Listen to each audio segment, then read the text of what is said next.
Like, what is wrong with the lighting system in this house? This is what happens when you live in a 100-year-old house. Yeah, your house is spooky. All right, we are live, and this is our fifth book club meeting for Libations and Literature. Hey. Hey. Hey. Hey. Hey. Okay, what's everyone drinking? Water tonight. Water tonight. Good old H2O. The best. I got a Samuel Adams Cold Snap, and it's really refreshing. Good. I like it. I have a Merlot. Yes, because I don't know if I'm supposed to be drinking because if you notice the lovely side of my face, I've had oral surgery. Oh. I'm living off mashed potatoes, but I think you should definitely be drinking. Yeah. Just there will be no other medication tonight. Yeah. But in honor of the revolutionaries, I'm drinking Rebel Yell bourbon. Oh, amazing. I love it. I think that's the wrong revolution, but I'll take it. Yeah, I'll take it. Okay, so where are we starting? I was trying to find book questions. You know how like you can find the book questions, and I couldn't find anything really. I did have my history pre-Civil War history book here too, if anybody wants any notes. But I kind of like lucked out with this read because I took American history pre-Civil War last semester. I love history. Last time I did history was in high school. It was really refreshing to kind of, because this is not my normal book read. I usually just go for like fiction, like sci-fi, romance, all that stuff, you know. So I never really do like nonfiction, especially like war books. So I was like, all right, let's do this. I thought it was so cool. Yeah, it was really cool. I was excited to get to read it because it's not my normal choice of what I usually pick out. That's the nomenclature. Me too, but good. Michael, you're not making it easy with the pudding smoking thing with the cigar smoke. That's why you're in another room. So the book that we read is George Washington's Secret Six, The Spy Ring That Saved the Revolutionary War. Is that the rest of it? I have it on here. I don't actually have the hard copy. Yeah. By Brian Kilmeade. I thought it was cool. I love how he did a warning in the beginning, spoiler alert, where it says that the conversations here were fictional by either historian accounts or letters. Or whatnot. But how about the secret spy stuff with all the farmers and the smugglers and the housewives with the laundry and I know. That's pretty cool. Invisible ink. I liked how they put across where it was like, this is the fictional from what he can put together with letters and stuff and what he kind of decided to do with the conversation. But I like how he constructed it where you kind of got that anxiety of these people that have these lives that are on the line, Yeah. Like this is like I'm a merchant, I'm here, and I'm also a spy, and that just that stress and that paranoia, it just worked really well in this book. I liked it because it just made it simple. It made it like a simple read, like an easy read, and it wasn't too crazy. Not a lot of people are like, oh god, history book, or war, but this one was very inviting, where you didn't seem too stressed while reading it. And so I like that I kind of got into like the mindset of these six individuals where they're kind of like, okay, this is what I got to do, their backstory, the present day of like what they're doing to be these secret spy ringleaders and everything. It was wonderful. I liked it. And it was so sad to see the deaths and the lives that happen when they're trying to do all this information. And who was it? I can't remember that he was gone when the British officer sent the troops in to arrest him because they were trying to catch him with all the papers, and his father and family was home, and they beat his elderly father. Right. Oh, where's my paper? I have my notes. This is the actual first book club note taking because I'm like, I won't do it. But I did it. All right. Was it Culper? No, it wasn't Culper himself. For my son, it's over in Tampa, so I can't even reference it. It was Abraham Woodhull. Woodhull. Woodhull. So that was John Bolton, right? Yes, was his spy and name. his spy name was actually his spy name was Samuel Culper, Samuel. which is the Culper ring. Okay, because Samuel Culper was the first one, and then there was John Bolton, and I forgot who the pirate smuggler guy was that used to have the officers chase him on a rowboat around the waters. Caleb Brewster, but for some reason I didn't write down his spy name. I don't know. He didn't have one. Number, I think. It was just a number, yeah. Yeah, but the only spy names were Culper and Culper Jr., right? Culper Jr. was Robert Townsend. Townsend. The Townsend boy. After Bolton said he couldn't do it anymore, like delivering letters, and he didn't trust that Washington sent somebody else to pick up the letters, and he got all like, ooh, this is too sneaky beaky. And he kind of panicked about it, being that his father was beaten, and it took over a year for his dad to recover. Now, I would have loved that they found out who the female spy was. Yes, that one was the one that I really, if they ever discover, which would be damn near impossible, but if they ever did, it would be a really great story, a really good book on its own, because it was, where she was kind of like, they thought that she might have been someone of social status, where she could be, like kind of flirt her way into intel, which I would watch. And I would read. I would watch the movie and read the book like 5 times over. That just sounds awesome. That's like Alias or something, I love it. But think about it. These women were the perfect spies. The housewives, the ladies of the house, the regent ladies, the country women, because when women get together, all they do back then, was talk about what their husbands were doing. And the gossip. The gossip. So they talk, oh, well, he's doing this, and they're shipping here, and they're doing that, because they try to one-up each other. That was the whole society thing. And they were openly giving this information.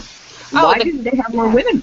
The gossip that's what pretty much ruled everything. It was, if somebody came into town and they didn't know them, and why are you here for like 2 days? Everybody was very into everybody's business, and that's what that could get you killed. It's just the gossip and just the whisper. Oh, I'm just here to buy some pumpkins. No. And now you die. What?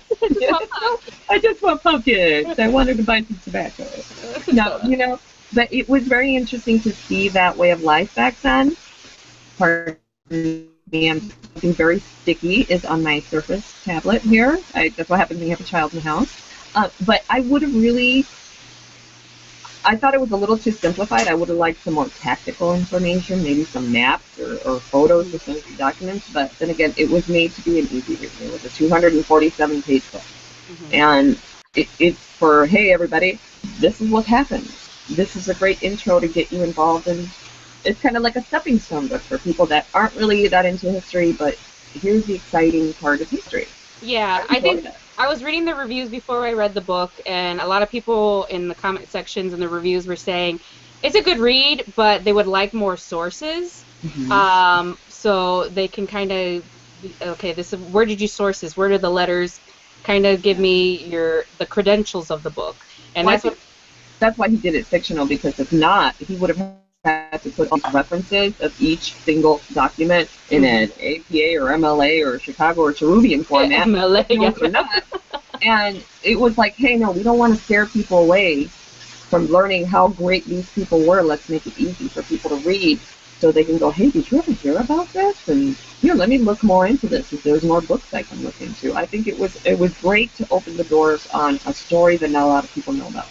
Yeah, I agree. It was a really good kind of introduction, especially like I think perfect for the reader like me, where I'm like, oh, I'm all into sci-fi, romance, or whatever, horror, and I really don't read those kind of books. This was made for the me reader, Like, I was like, all right, I'll give it a try, and I liked it. I really did. I really like how I got back into that history of it all, because it's been years. Where I relearned, remembered things from George Washington, what he did, how he was a leader, and from there on, I'm kind of going back into the history of the America. So, Um, let's see. I had all these notes like I The love thing that really struck me was how flowery the prose was in the letters back and forth between the spies and Washington. I mean, compared to what we get, say, like an email or a text message today. Yeah, 2 weeks, a month. 2 weeks and then a week. It ended up cutting it down to. Well, that, I mean, just the way they worded things was impressive for what they were communicating. They used like this really verbose way of writing that you kind of lost. Yeah. Like the codes. They were codes. They started using the codes, didn't they? Yes. Yeah, but did you love, you know what I love? Invisible ink. Oh, yeah. Thank you, Becky, for saying that. I forgot about that. When that came up. Yeah. Because they used to use it, like in ancient times, I think something, and you had to use lemon juice or something. But this had its own compound just to reveal the ink. Yeah. So, like a step beyond. It was so cool. I like Abraham when he was writing the letter and he was like so full of anxiety and paranoia, and he was he thought soldiers were coming into his room, but it was his like nieces, and he knocked everything down. He's like, oh God, and like he only had a little bit of ink left. That part was like, oh Jesus, is it what's going on? Yeah. But that would be stressful, or like when these guys put everything on the line. Not only their family, but not only the businesses that they had, because there was the tavern owners, and there was the farmer, and there was the shipping importer, and all these people that had separate positions, but they were all involved with each other's lives. Yeah.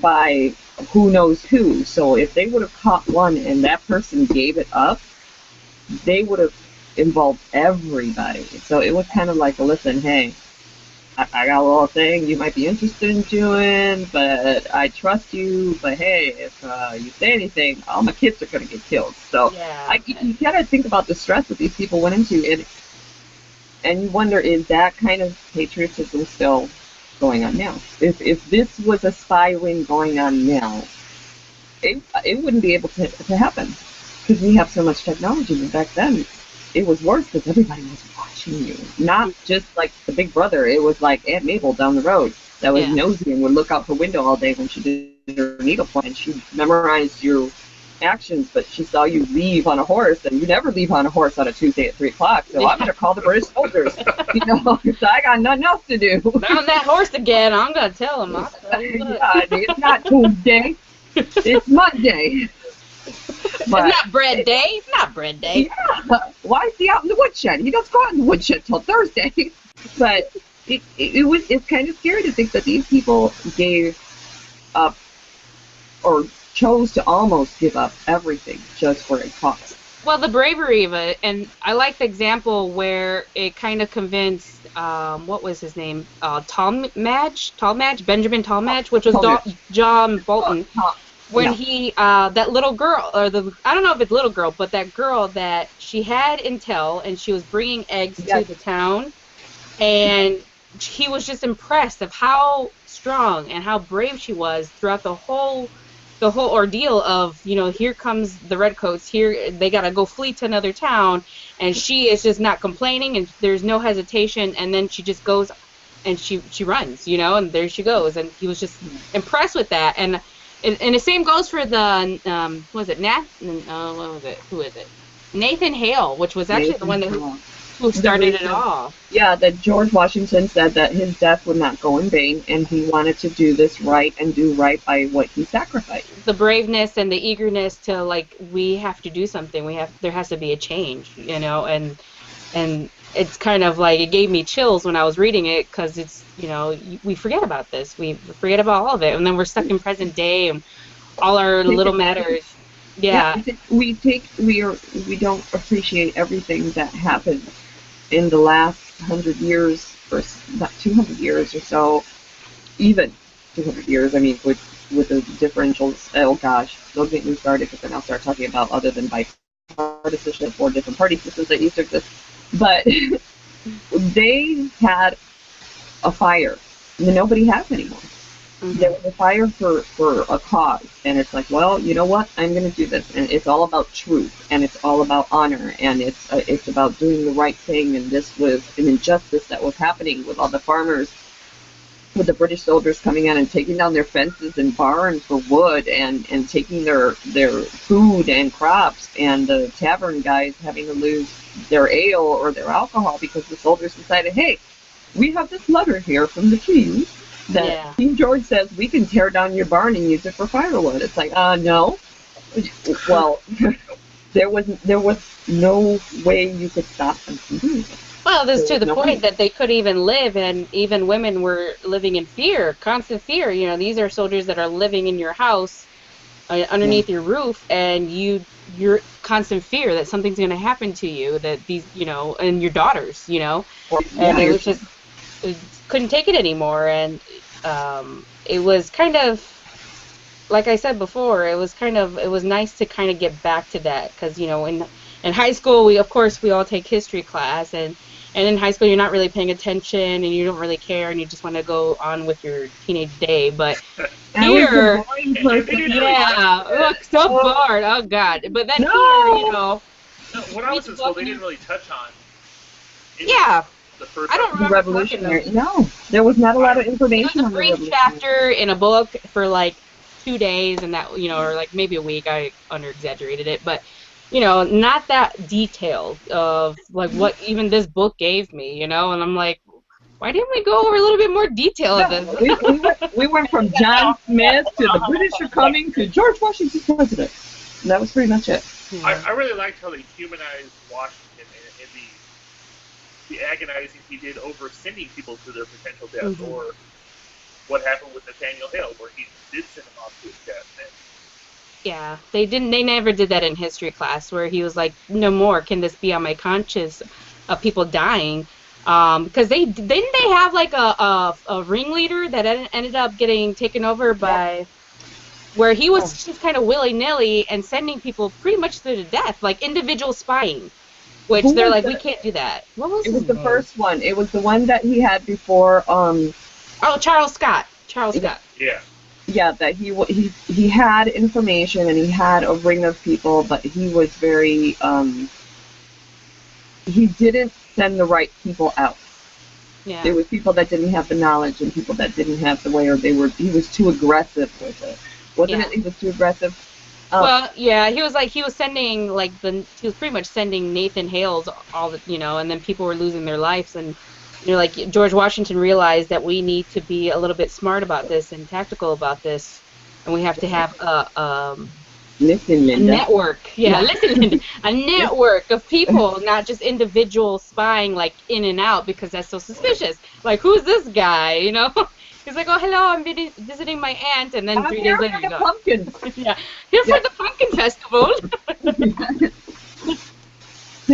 And this book went into depth a lot more about Benedict Arnold than other history class as well.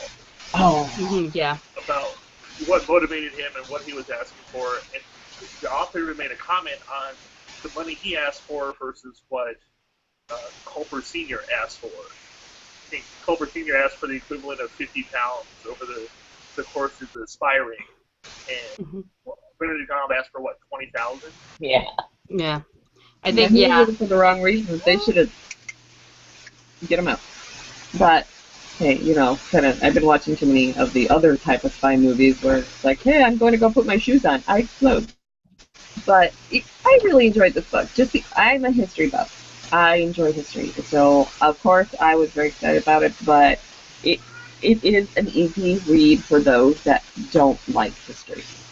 I have a child that doesn't like history, so I understand. I like it. I just don't like it in big depth. Yeah, I was like, I think I like history. I was not much for American history, to be honest. I was kind of like, meh, I want to learn, you know, what's going on in the ancient worlds, you know, and I don't think of America as like, you know, it's 200 years, it's kind of pretty young, but I never really got into it. It was not like I hated it, but it was just kind of like, I was like, oh, I'll just go over here, something more shiny, you know?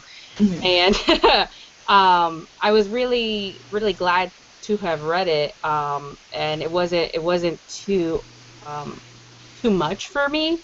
where I was kind of like, okay, I don't know. There's like a lot of people named Nathaniel, a lot of people named John, but you know, like I wasn't put off by that. It was just kind of like, okay, let me take my notes. I got this. This is good, and it kept me entertained. It kept me my interest there. So Exactly.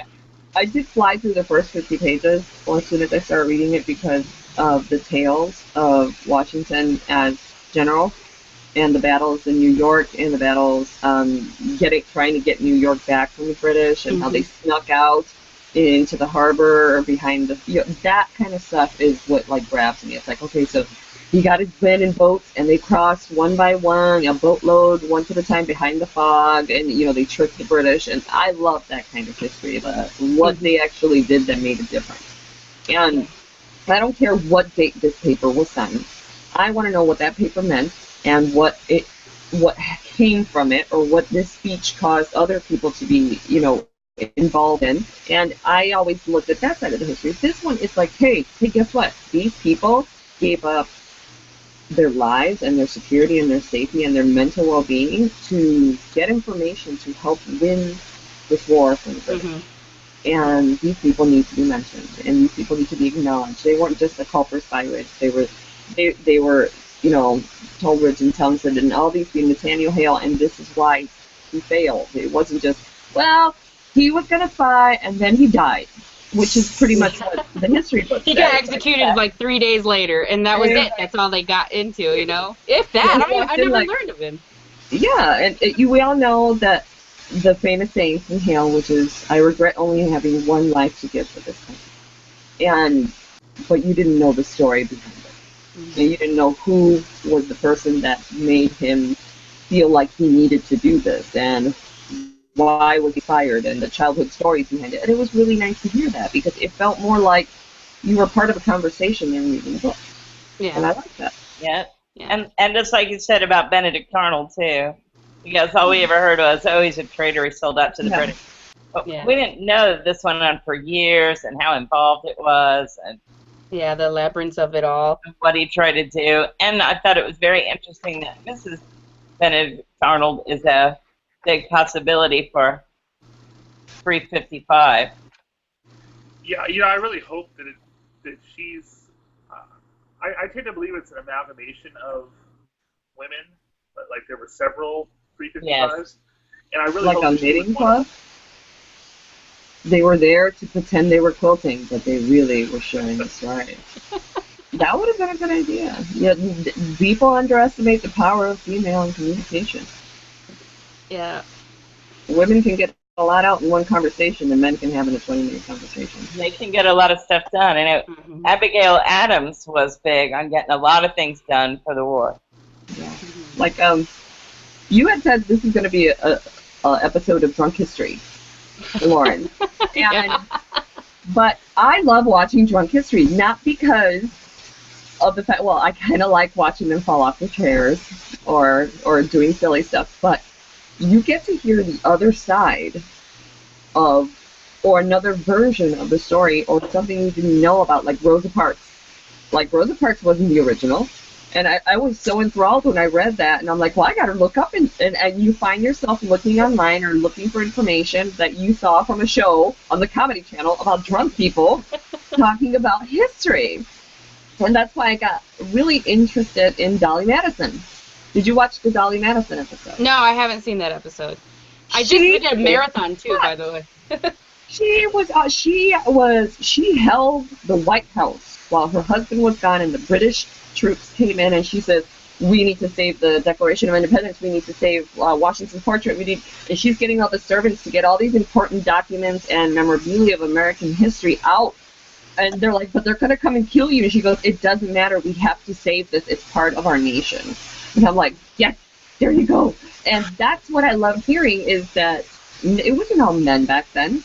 I mean, they always say, oh, the women were quiet. No, look at the big women in history. Look at our agents and Dolly Madison. And who was the one, Garfield's wife, that pretended that he was alive when he was in a coma? Oh, yeah. I don't remember her name, but yeah.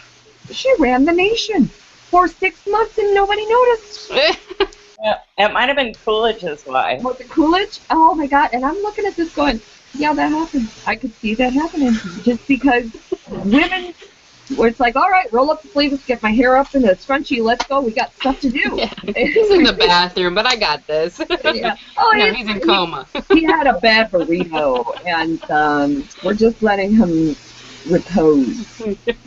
Because wasn't that a word back then? He's reposing. He's reposing at the moment. He's in repose. He's indisposed at the moment. It's like, no, he's drooling on a pillow, and he has zero pain.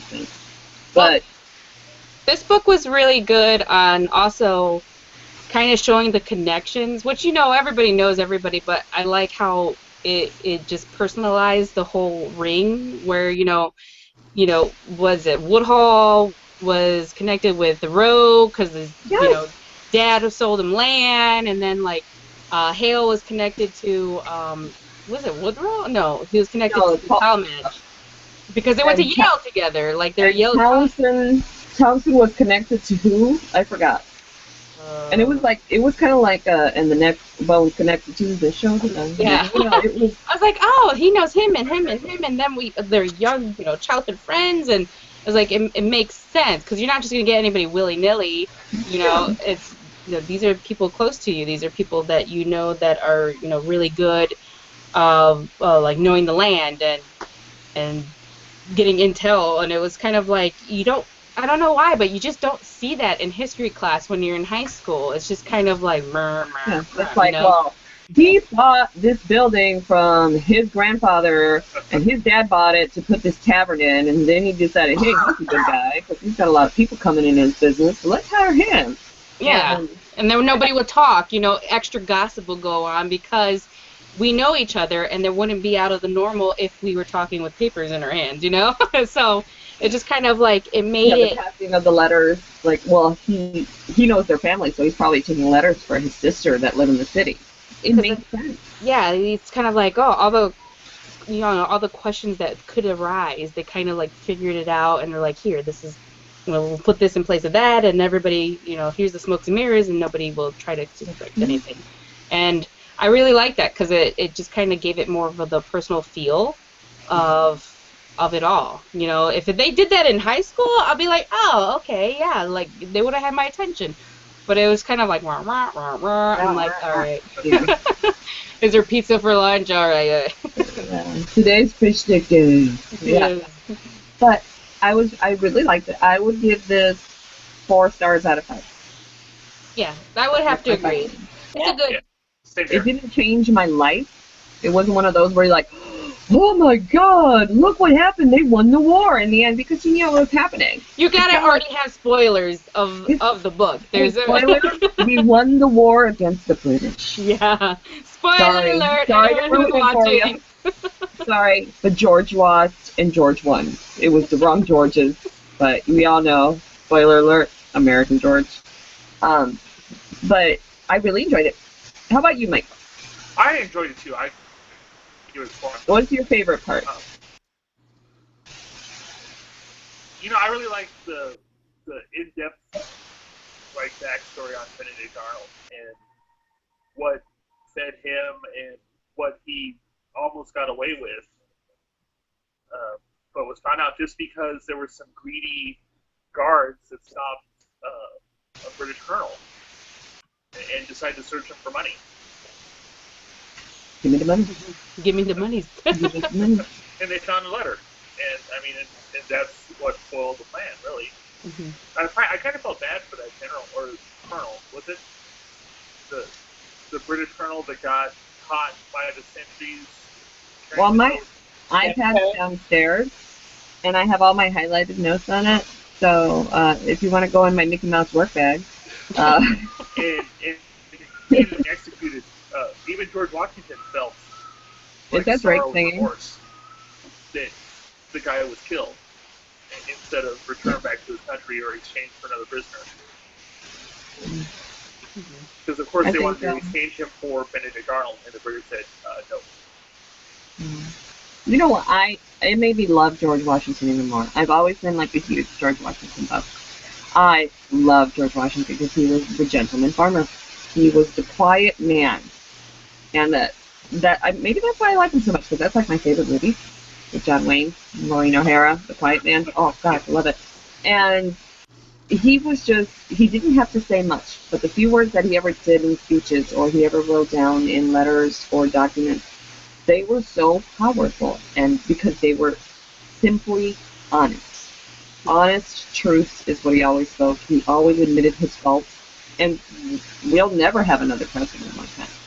Yeah, I like how it showed that side again, because like I said, it was years and it was high school and they only did so much where they didn't really get into detail, but it's something that you can kind of take away for your everyday life of how, like, you look at George Washington in this book, they're saying he kept his cool and his calmness and this whole demeanor when he was in battle, when everything was stressing, when, like, the next day they might give up and that's it, where he still had that strength to kind of go on and to have that calm, and you're kind of like, you can take that with you in the future and be like, okay, I have, George Washington can do it, I can do it, Exactly. Like that letter he wrote to his brothers. Yeah, he's like, we're done. He was like, we're looks like we might not make it by dawn, and if that were to happen, well, then let it be. It's just like, like you're deciding, well, tomorrow I think I'll have a ham sandwich because I ran out of turkey. And I was like, he's a cool dude. I know. He was just so together. Mm-hmm. And I think it shows that he was like this incredibly compassionate person too. Like, he agonized over people dying. He didn't want this British colonel to die, even though he was a spy for the other country. And he wasn't this warmongering, let's kill everyone kind of person. Yeah, and if you were to read, I'm going to give you a little nugget of history because Mike's going to roll his eyes and he knows what I'm talking about. But Washington's farewell letter, read it. Okay. Read it. This is the best thing you can read. It is the warning that Washington gave. Mistakes that we can do in the government that could cause the country to turn against each other. We've done all of them. And if you were to read this, you'll be sitting there going, well, maybe we should have listened. Well, damn. Dang, oh my gosh, But he had this simple way of writing. This speech will make you feel like he was right. Why haven't we done this? Why, and it was the same ideal that I carried. Well, after I read this, it had changed completely my ideal and political views. I don't, how I used to be gung-ho. And it was like, it was this way, and this way, and this way, and I was just a diehard, I won't say it, but it has changed my mind. I don't even know what party I am, but I'm the George party. Yeah, we're the George Washington party. I am the George party. I believe in everything that he stood for and everything. Read the Washington farewell letter that he wrote. He gave the speech out to Congress when he was ending his presidency, and that will give you goosebumps because everything that is on there we have done. It's like, whoops, my bad, I guess. Hey, down the line, deal with it. But I love it. I think it definitely. I love George.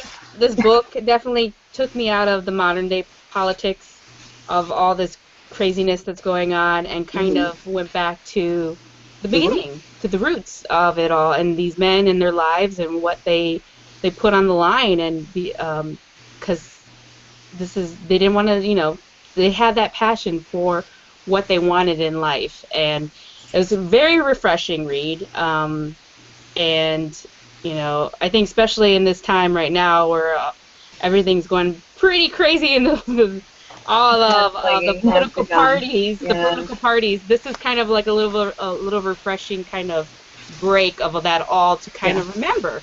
It's like, hey, remember when these men gave their lives up to give you the liberties that you have here? Let's take a look back. Let's go down memory lane, But we all need to, in my opinion, I'm not saying it just because I'm a history buff, we all need to every now and then touch base to what formed this country so we can appreciate what we have. And the hands that the gimme, I deserve, no. Look at what these people gave up in their lives. Look what they risked themselves for. The ultimate, they gave up their lives, Look at Nathan Hale for, prime example. He was, and I really like, because we never talked about that in history class, where he was just kind of like, all right, let's do this. I'm on board. let's go out. And that's what kind of impressed and kind of was like, George Washington was like, what is he talking about? I was like, all right, kid, go for it. And the bravery of it all, even though he was kind of like, young and kind of didn't know anything, but it broke my heart hearing his story. It did. It broke my heart. Well, Miss Becky, what do you think about it? What is your favorite? I'm trying to find a lighter that will light this candle, so I'm failing horribly. Go on. Some ambient lighting. Oh, it burns everything down. So what do you think, Becky? Me? Well, you know what I really liked is that, because I like that period. I like the whole revolutionary thing. I like the founding fathers and all that stuff. I like all that. But some of those books are just like, I mean, it takes you forever to wade through them. And I really liked that this was so readable. Mm-hmm. It gave you all the basics of it, it simplified it, but it still told you a lot. Mm-hmm. Does that make sense? Yeah, that's exactly how I feel. It gave you the backstory. It told you a lot about life at that time without going into huge amount of detail, but you still got a whole feeling of where they were and when they were and what they were sacrificing. And yet it was a really easy, nice read. I think I like that the most. Mm-hmm. Yeah, that's what's very inviting about this book, and I was reading the reviews too. People were like, I read it in a whole weekend, and it was fantastic. And like teachers are wanting to read it, their students to read it, even though it doesn't really have a lot of like sources towards it. But it's a good introductory to these students. They're like, here, if you like this, you like that. Yeah, we'll go a little bit over. You can find out more from anywhere if you really want to. Yeah, it's like on your phone. If you want to know more about that, Google it, on your phone. Google it. Yeah. You want to know more about Townsend? Google it. But I loved it. I think it was a good idea. Whose turn is it to pick a book? Is it Vanessa? Becky. My turn. And she just told me tonight, so I have to think. Okay. No pressure. No pressure. It's whatever you want. For this book club, it's whatever you want. I know that some book clubs have like only fiction or romance. Nope. No. This is whatever. Or even a favorite book that you have that you read and you like. That's because I just read The Girl in the Spider's Web. But I think you really should have read the Dragon Tattoo books first before you read that. I haven't read the books, but I have watched all the movies. I read the first book, but I didn't read the rest because school happened. But think about it, digest it, emulsify. I will think about it. In fact, I wrote it on my little list here to be sure and think about it. All right. Well, just let me know, and I will put it up and put a time frame. I'll give it a little bit longer this time because a lot of us, I know that you're going to school, Sophia, and just work and children and grandchildren and everything is bananas. But that's why we're an online book club because. Alaska. Yeah, Alaska. We're going to be in Alaska. Oh, yeah, you're going to Alaska. Thanksgiving to go visit Jenica. I tried to get her into the book club, and she's like, yeah, no. So, yeah. But the good note is that we will be gone that whole week of Thanksgiving. We will be 3 hours time distance with a 7-year-old. Well, does anybody have a hard copy of this so you can show it to Michael, you have the cover on my screen. Just get my iPad and go to the cover and be like, But, it's got George Washington and he's looking all badass there. Like, yeah, I know. I have five. I'm on the iPad right now with this. Are you so serious? On my iPad? Okay, we have issues with propriety in this house because all of my electronics go with the guy with all the electronics in the house, and I'm like, where's my iPad when I'm at work to read my book? And it's like, I used it to watch the football game. Yeah. See, mine is like, does Hazel have the iPad? Where is it? And then she's like, and she's like, hey, about to throw it in the toilet. Go forget it. Oh. No, mine is usually covered in goldfish cracker dust. Mine is Drool and whatever, her peanut butter, I don't even know what. Should we do themes? I'm wondering if we should do themes like with the book club, like for every month or season, whatever, we do a theme, or are we going to stay away from that and say Forget you. We do what we want. What you talking about, like costumes? No. Hey! Oh my gosh, can we do? That might have been like the worst thing I said to you. Oh, I have tiaras. I do. I should have got like a powdered wig and just wore it today while we're having a book club. Or put the beauty marks in the fans. Yes. I'm very excited. Like American flag, British flag. I'm like, hey everybody. No, Becky, I'm so excited to see what you're going to pick as your next book, just because I like expanding my horizons with books, because I tend to go in a rut sometimes. It's like, I'm going to read mysteries, I'm going to read true life, I'm going to read, yeah. And that was so great about this book, Mike, because I was like, what are we reading? And we're like, all right. Oh, there we go, Michael. Here, say something so you can go on the screen. There you go. Yeah, on the tiny little nook you got going on there. Or George Washington's Secret Six. Don't look at George. You didn't put George's face in. He doesn't look like for serious. No, what are you? Well, there you go. He's like, I'm watching you. See, like the sneaky beaky. He's like, hey, you see that? He's got his good eye on you.